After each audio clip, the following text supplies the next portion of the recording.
Sobrang nakakagulat na balita. Grabe si PBBM, ginulat ang Senado, napahiya si Amy Marcos, nilaglag ang kapatid, tumistigo na si Vince Dizon. Ayon sa nakalap nating impormasyon, gustong siraan ni Senador Amy Marcos si Secretary Vince Dizon sa kapatid niya. Pero siya ang nabaliktad, inutusan pala siya ng Pangulo. Grabe si PBBM, ginulat ang Senado, napahiya si Amy Marcos, nilaglag ang kapatid, tumistigo na si Vince Dizon. Tara panoorin natin. Okay, thank you very much.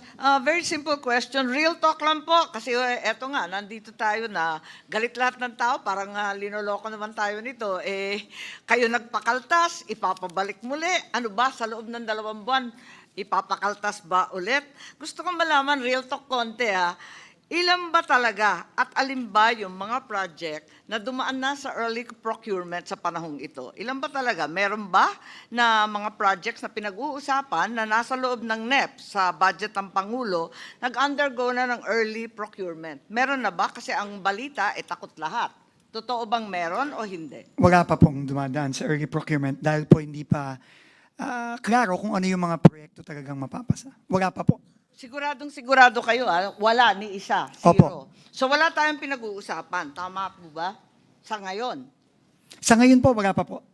So ang ibig sabihin niyan, dati-rati talagang hinahabol yung early procurement ng October para hindi ma-delay ang project kasi aabutan talaga ng tag-ulan, hindi ba? Tama po yun. O kung ganon, mag-a-adjust ka ng lahat ng ABC, sigurado na madidelay. Totoo po yan, Madam Chair. So ang hinaharap natin, talagang madidelay. Opo, dahil po na-delay ang early procurement, marami pong mga proyekto for 2026 na madidelay. Sigurado So ang po yan. hinaharap natin, talagang malungkot ang first and second and even third quarter, aabutin ng ulan. Yung tamang projection lang, kasi nag-expect ng tao, dadagdagan, papabalik mo. Pagkatapos, madidelay rin pala. Ano naman ang bisa nun? Para kay pa? Ang bisa po noon, matutuloy pa rin po yung mga proyekto, Madam Chair. Madedelay lang nga po dahil extraordinaryo po itong panahon natin, Madam Chair. At tingin ko po, prudent din po, tama din po, na hindi muna magsimula ng early procurement. Dahil unang-una, hindi pa po sigurado kung ano ang mga project na papasa ng Kongreso. At ikalawa, dahil nga po nagbaba tayo ng presyo ng materyales ngayong fourth quarter. Ganun pala, wala pala tayong pinag-usapan at talaga naman haharapin natin 3 quarters worth of delay. Tama naman yung mga nag-text po sa atin na lokohan na lamang to. I truly resent the fact that the BICAM is being hostaged by the Secretary of the Department of Public Works and Highways. At kung tunay na wala kayong tiwala sa sino mang district engineer, hindi po ako abogado ng Public Works, dapat tanggalin na lang ninyo lahat kasi pinapadagdagan mo yung budget, tapos yung mga mag-i-implement, wala kang tiwala, ano naman kami? Susunod sa iyo na kayo mismo walang tiwala sa isa't isa? Tama ba yun? Yun lang po. Salamat po if I may just respond to that po, ma'am. Unang-una po, hindi po pwedeng huminto ang trabaho sa DPWH. Napaka-importante po ng ginagawa ng DPWH. Habang ginilinis natin ayon sa utos ng Pangulo, ang departamento, hindi po pwedeng huminto. Nakita na po natin ang epekto sa ekonomiya nitong nakaraang third and fourth quarter. So we are doing the best we can given the current situation, Mr. Chairman, Madam Senator. Yes, Secretary Vince, hindi kita pinahihinto sa trabaho mo. Pinamamadali nga namin.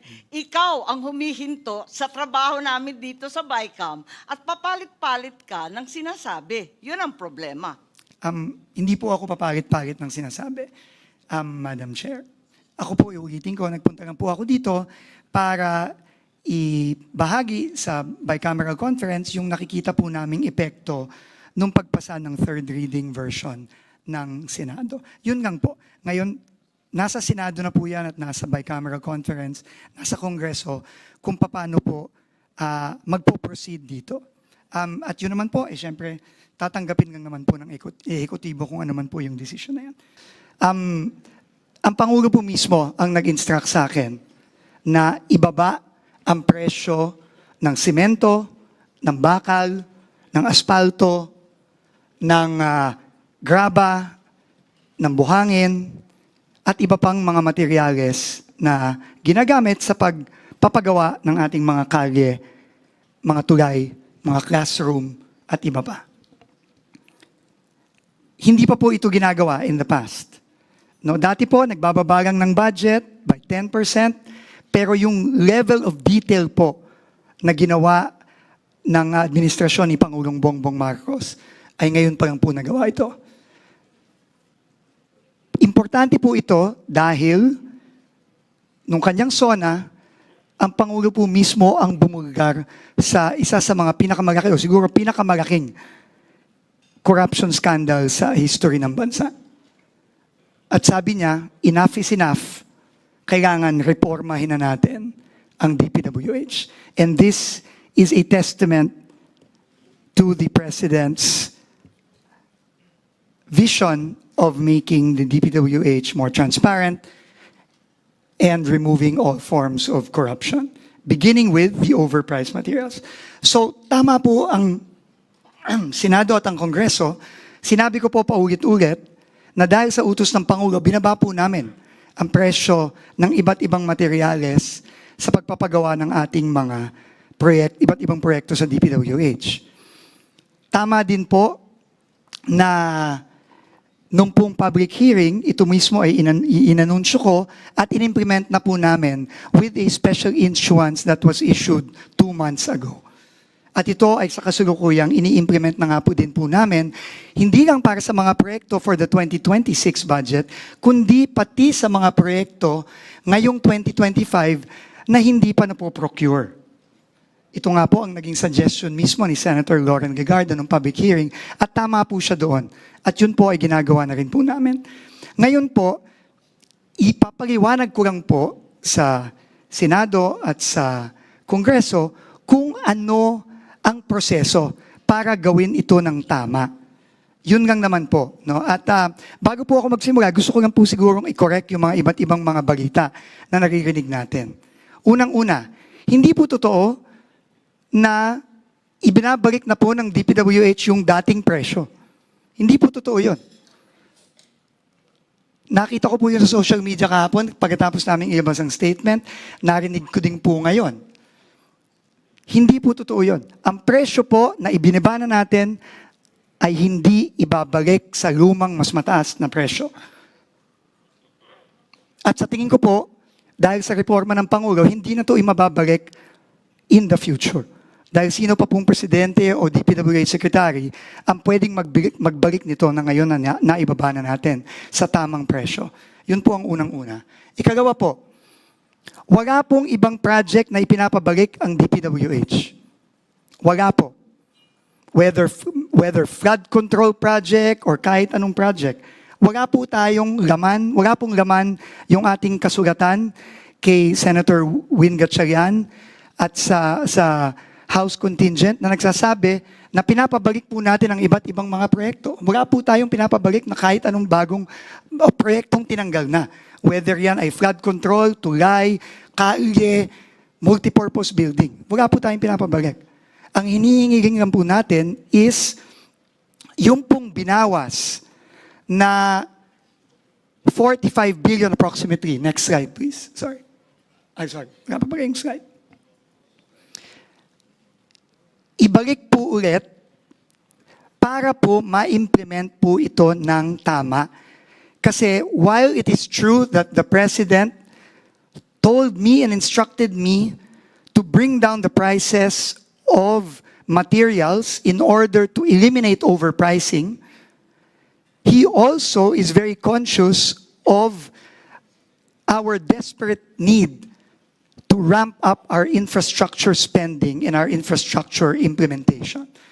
We all know that in the past quarter, the economy only grew by 4%.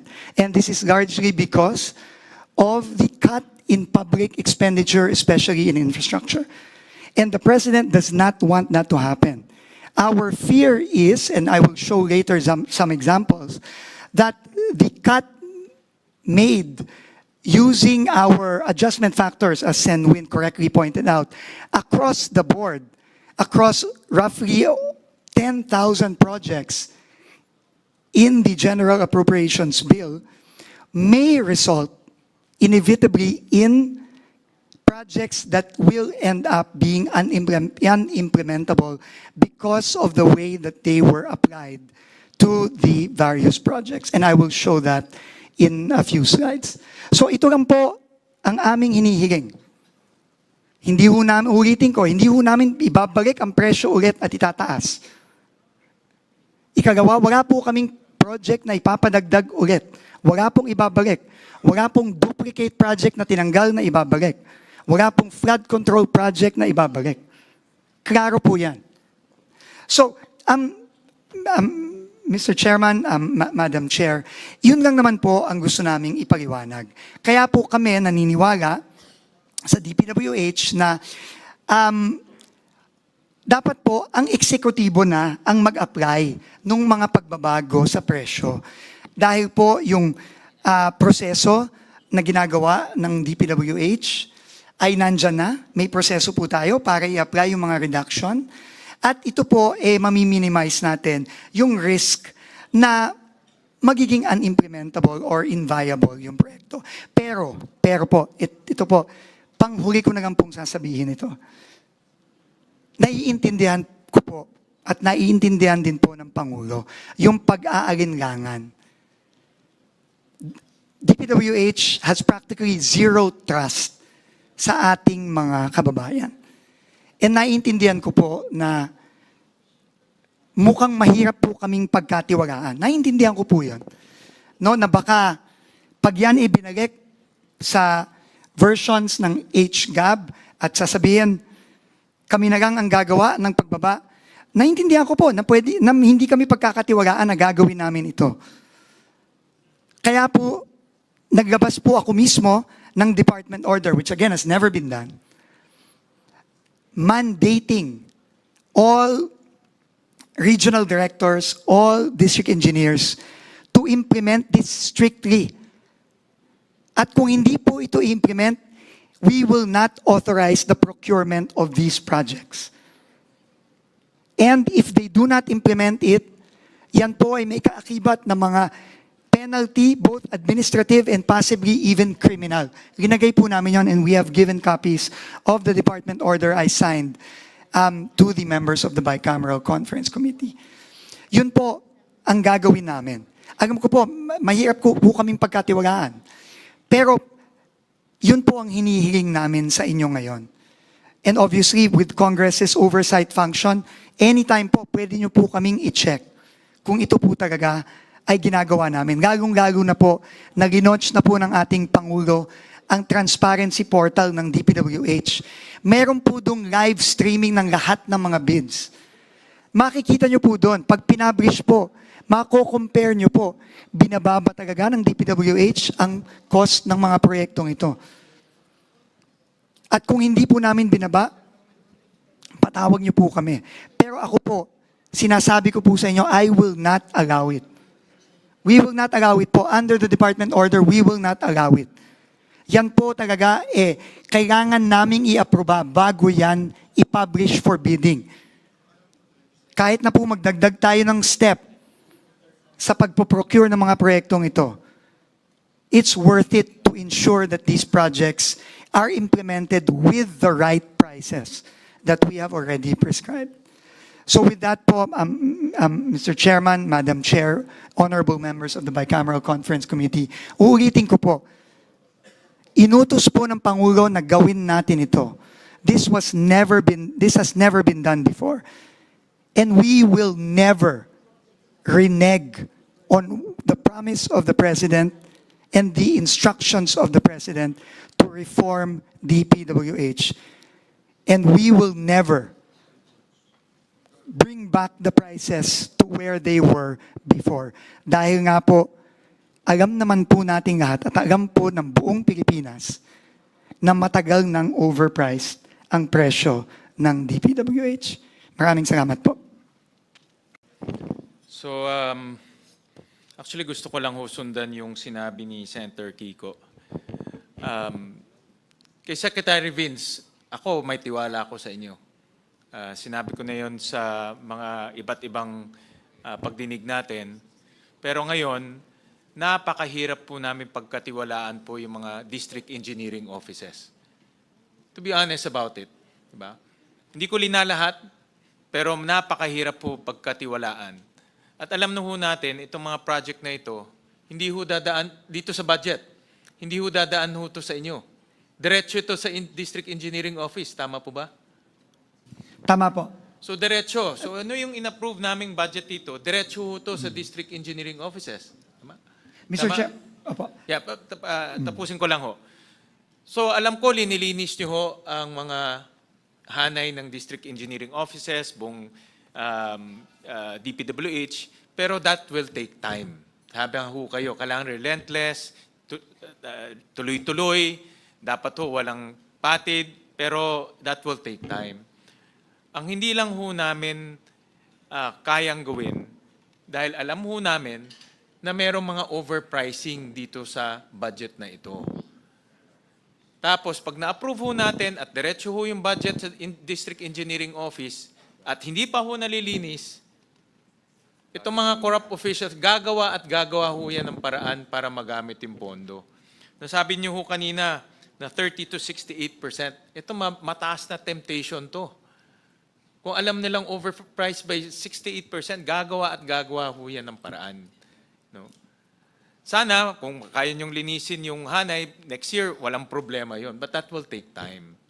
Kaya nga, ang sabi ako, sang-ayon po ako sa sinabi ni Senator Kiko, gusto rin namin ma-implement yung project. Ayaw namin mahinto ang ekonomiya natin. Ayaw natin mag-stall. No? Ayaw natin biglang tumigil ang ating ekonomiya. Pero ayaw rin ho natin ng mga overpricing items sa loob ng budget. Kaya ho namin ginawa ho to. Kaya humingi kami ng payo sa inyo. In fact, doon sa dalawang hearing. In fact, DPWH lang ang nagkaroon ng dalawang hearing. Dahil humihingi ho kami ng payo ho sa inyo. No? At dahil nga nasabi nyo, overprice ho yan, ang response ho namin, ito na ang budget season, pagkakataon ho natin, linisin yung budget. No? But then again nga, ayaw rin ho namin na magkaroon ng problema sa pag-implementation. Ngayon, kaya humingi ako, pareho yung aking mungkahi. Dapat may action rin ho kami ngayon na dapat gawin para masigurado ho namin na yung pepermahan ho naming budget ay alam ho namin walang overpricing. Yun po yung aking pananaw ho dyan. Mr. Chairman, just very quickly kasi nabanggit yung pangalan ko. Naintindihan ko yung kinakailangan magkaroon ng mga economic activity, di ba? Construction. Naintindihan ko yun. Dahil nga yan ang magbibigay buhay at trabaho sa hanap buhay at bubuhayin ang ekonomiya. Pero wag nating kakalimutan na kaya nga nagkaletse-letse yung ating growth dahil sa corruption. Kaya ang hirap kinakailangan balansehin natin. Yung kagustuhan nating magkaroon ng economic activity, magkaroon ng construction activity, magkaroon ng trabaho sa kanayunan, pero tandaan natin, kaya nga natigil ang nagkaproblema sa ekonomiya dahil sa corruption. Mr. Chairman, if I may respond nga po. Baka matawa po kayo dito, pero kahit po ako walang tiwala sa mga district engineer. Actually, to be quite honest, no, magtatatlot karating buwan pa lang po ako dito. Kaya nga po naglabas kami ng department order na minamandato namin sila. Kahit na po ang pondo ay dediretso sa mga district offices, kami po ay naglabas ng department order para masigurado na ibababa nila ang presyo. At hindi po namin i-approve ang kanilang pagpapabid kung hindi nila ibaba ang presyo. Pero I think ano na po ito. I think lahat naman po tayo nagkakaintindihan na ayaw natin ng overpriced. Ayaw na ayaw po namin yan. Kung pwede lang po talaga, no, na i-cut na natin ngayon, if it's humanly possible to cut now, we would do it. It's just that according to our engineers, not the district engineers, but the engineers in the central office, for us to go through each and every project out of 10,000, 12,000 projects, talagang hindi po kakayanin. So kaya po kami nagdesisyon na magpadala ng sulat sa Senado. Pero again po, ulitin ko, we will leave it to the wisdom of the Senate kung paano po mag-resolve ito. Salamat po. I would now Chair. like to recognize Representative Pepito Alvarez. Suggestion lang po ito, Madam Chair, Mr. Chair. Kasi naglabas na si Sig Benz ng order sa lahat ng kanyang mga DE tsaka RDs na kung may bidding, at least sundin na itong presyo ng mga materyales. Given that he has given the RDs and the DEs the instruction to cut out the fat if there is any. Kasi ho, as I explained earlier, ang presyo ng buhangin sa Southern Palawan is only 1,000 pesos per cubic meter. Ang presyo ho sa Norte, sa MBUC, 2,500 pesos buhangin or graba kasi nanggagaling sa Mindoro. Ganon din sa mga steel materials. Ganon din sa simento, wala po kaming cement plant sa Palawan. Since may guideline na ang DPWH, let them create the surplus or the savings and let them return the savings kung hindi niya magamit, return to Treasury. Yan po ang suggestion ko. And let us not cut the budget right here now para ho ma-implement lahat ang project and let him commit to return. Kasi your 54 billion that is last now is only amounting to 13.5% of the 400 billion worth of projects. If the Good Secretary can commit that out of this table, he can save at least 20% doing the biddings regularly without any corruption, then the savings would tantamount to about 80 billion. Sa 20%. Because right now, your 54% loss is only 13.5%, Secretary Binz. So that's just a suggestion that we don't cut the budget, but let him return to Treasury or let him return or show the savings at the end of the contract period. Thank you, Madam Chair. Madam Chair, Senator Legarda, we're doing... I yield Yeah. always Yes. to your Senator former client. Lauren Legarda. Thank you to my lawyer. Yes. Thank you, Mr. Chair. Para po maliwanag, Sec Vince, ulitin ko lang yung nagsimula tayo an hour ago. And your statement where you're asking for a motion for reconsideration in the words. So, ibig niyo pong sabihin, yung mga binigay niyong mga numero, mga dokumento nung hearing at LBRMO na naging basehan nung aming committee report, second and third reading, para maliwanag po, hindi po inimbento ng aming LBRMO, galing po sa DPWH.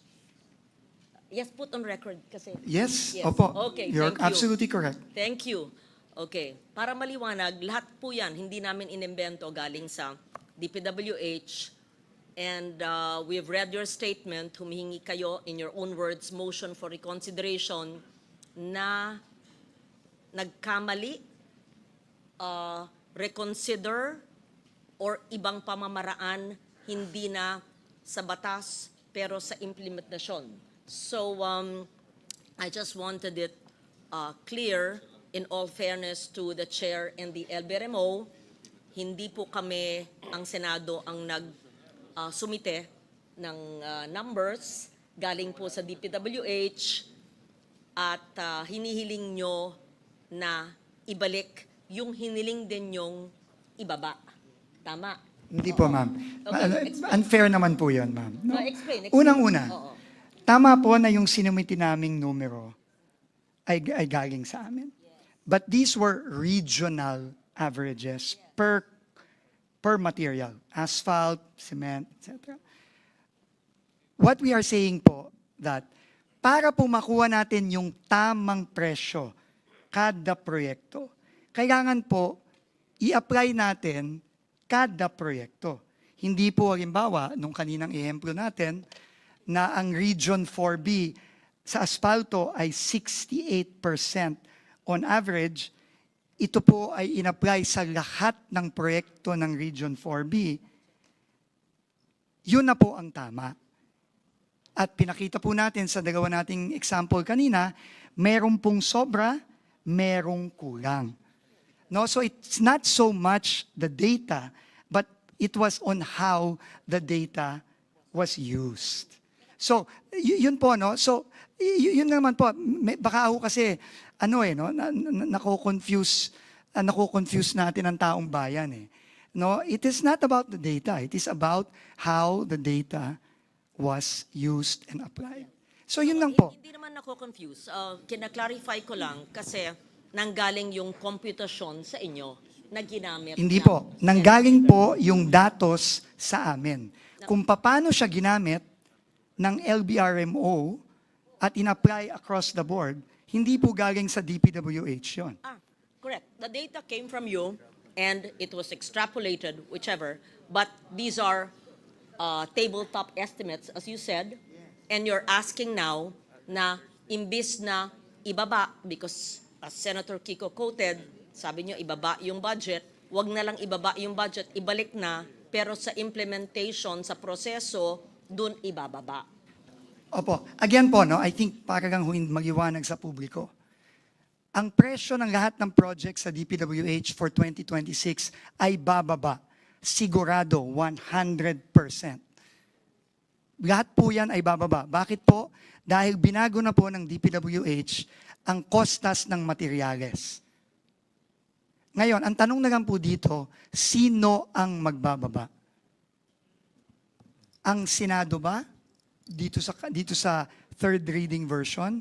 Or ipapaubaya ba yan sa DPWH na i-apply on a case-to-case basis sa mga individual na proyekto?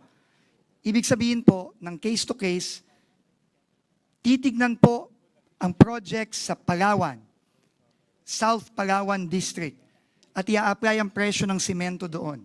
Bababa po yung presyo ng project doon for sure. Okay. Pero po, ang risk lang po kung susundin natin yung nasa third reading version ng Senado is magkakaroon po ng mga proyektong tulad nung pinakita ko kanina. Yun lang po. Pero po, syempre, kung yan po ay okay sa Bicameral Conference Committee, then okay lang naman din po yun sa DPWH. Let me just set an example Opo. para... Yes, thank you for your answer. So it's clear the data came from DPWH and we adopted it in the committee report, third reading version, and we acknowledge that there is a letter request to the chair and the secretary, DPWH, is asking for a motion for reconsideration na ibalik sa dating cost, but it will be implemented per district, per region. Example, yung preventive maintenance. According to LBRMO, more or less, there's 50 billion in the DPWH budget. And sa aking kaalaman, yung preventive maintenance, parte dyan yung asphalt overlay. I'm not sure how much, assuming lang, 20B of the 50B ay asphalt overlay sa preventive maintenance na 50B. And from 30 to 68% yung sabi nyong tongpats or overpriced.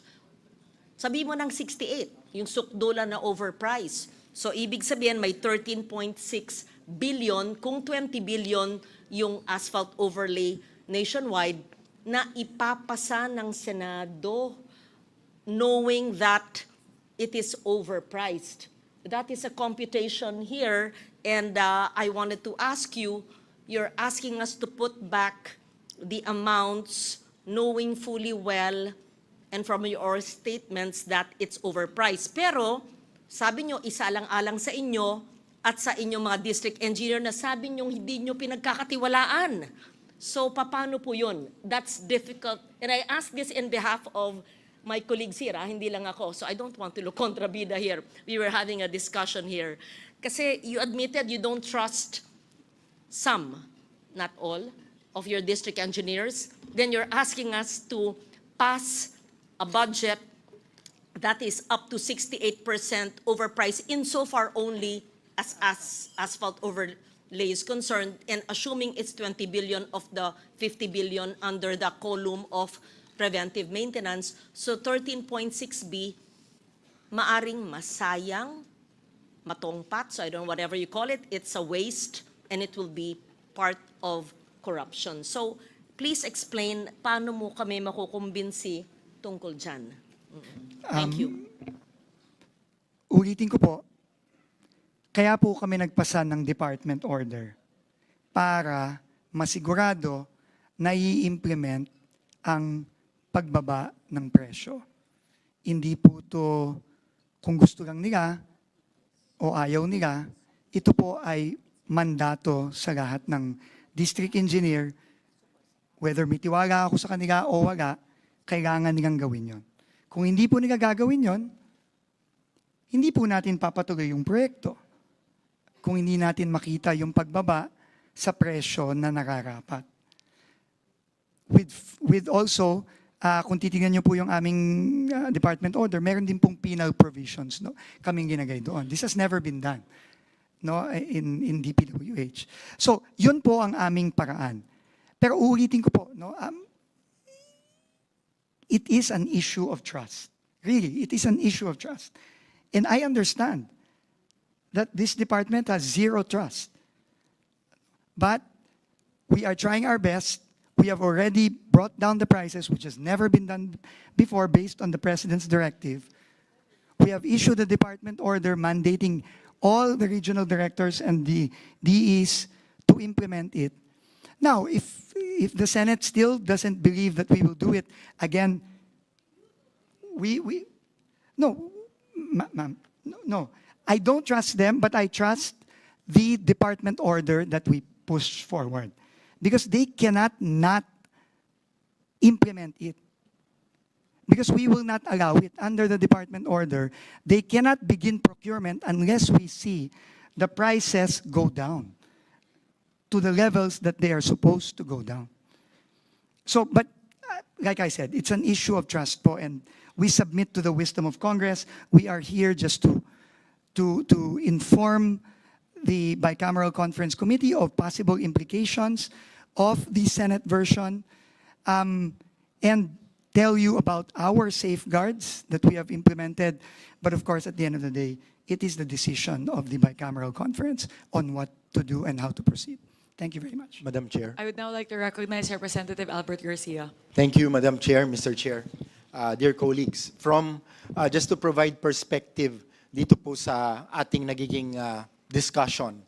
Number one, klaro na ang executive, ang House at ang Senate gusto talaga nating matanggal yung taba at malagay sa tamang presyo ang bawat material sa bawat proyekto. So that is clear. Lahat tayo, yun ang gusto natin. Number two, itong mga presyo na ito, nanggaling kay Secretary Vince during the budget hearing ng DPWH sa Senado. Galing sa kanya, at nung, just to be clear, nung tinanong ng Senado, kung i-apply natin tong presyo na ito, ay pwede na nating ibaba.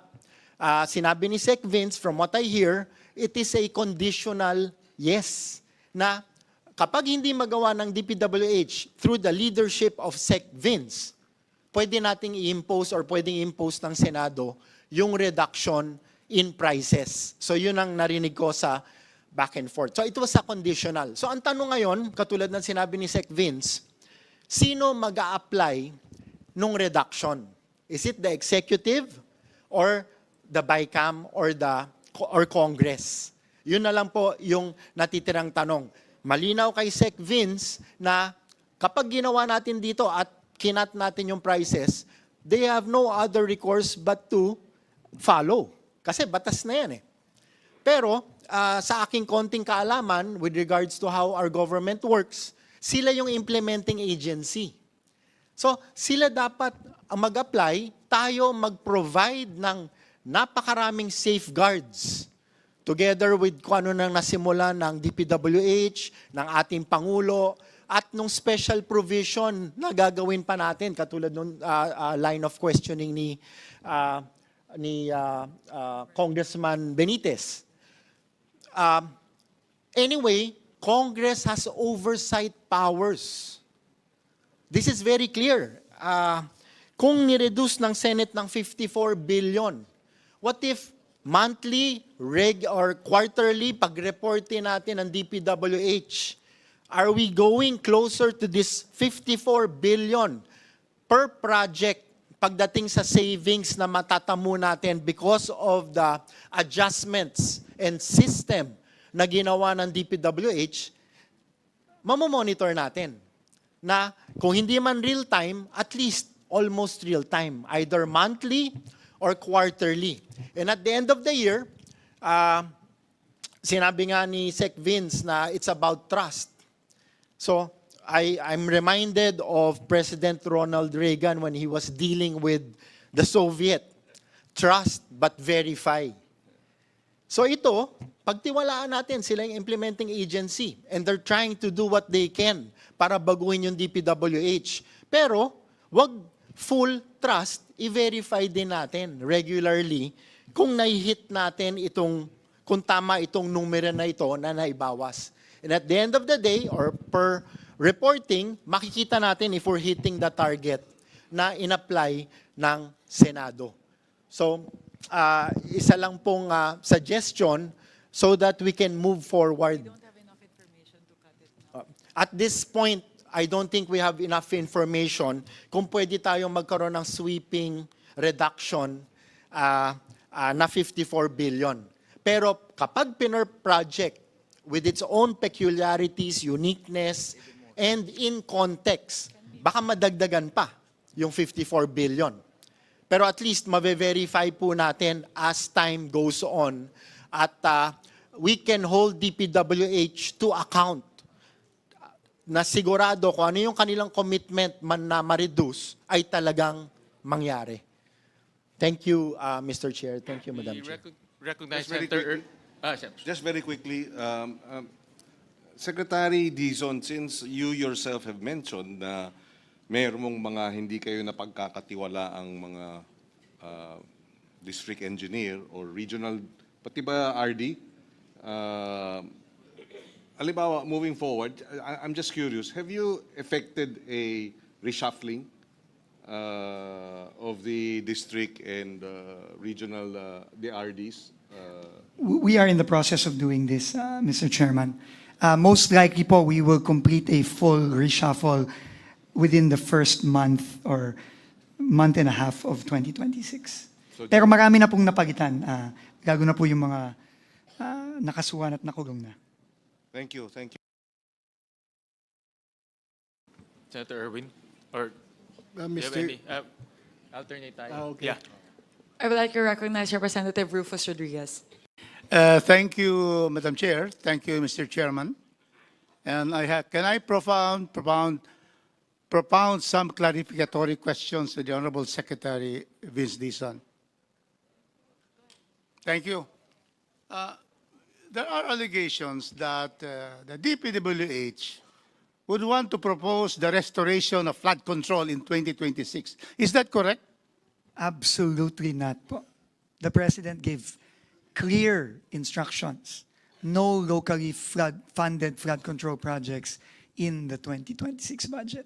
And Thank you. this has That been is very implemented clear. to the letter. Thank you po. Very clear. And we thank you because you voluntarily reduced your budget in the House of Representatives in your presentation by 255.5 billion pesos. Is that correct? That is correct, Mr. Chairman. Because of that reduction, the House, in its first instance of exclusive original jurisdiction on all appropriations, we have given, and we thank you, we have given 90 billion of the 255.5 billion to the Department of Health.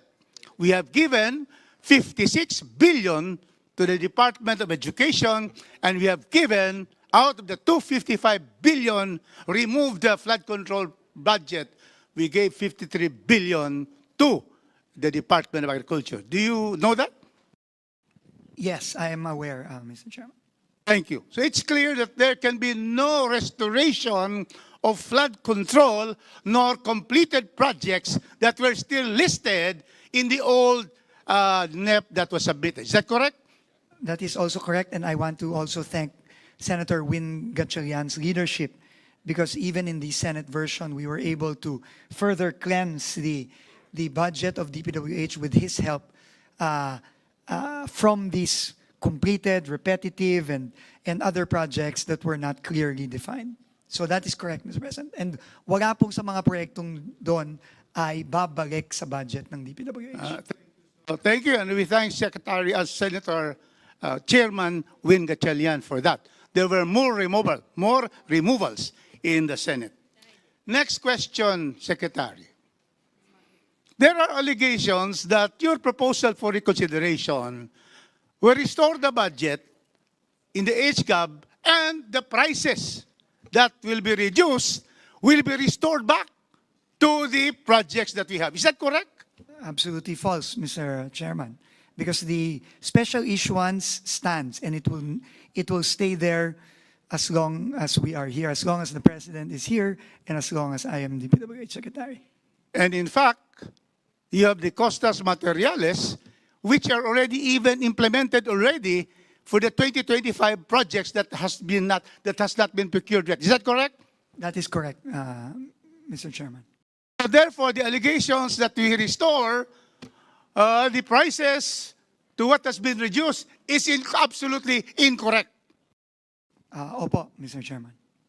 And we are saying that you are recommending the HGAB figures as a starting amount. Is that correct? Yes, Mr. Chairman. Because you are the agency that will implement all public works and highways projects, correct? Yes, Mr. Chairman. Yes.